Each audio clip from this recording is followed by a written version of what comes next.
Ako nga pala si Ian, 20 years old, college student dito sa Baguio. Pero taga Norte talaga ako. Dito ko lang talaga gusto mag-aral. Sa physical characteristics, ulas talaga ako. Walang-wala ako. Hindi naman ako katangkaran, mga 5'7" lang. Payat sa timbang na 128 pounds. Tisoy siguro, pero wala. Hindi talaga ako gwapo. Normal lang. Pero, hindi normal sa marami. Gwapo naman daw talaga ako.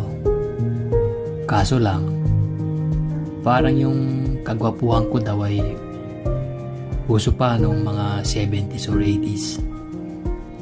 In short,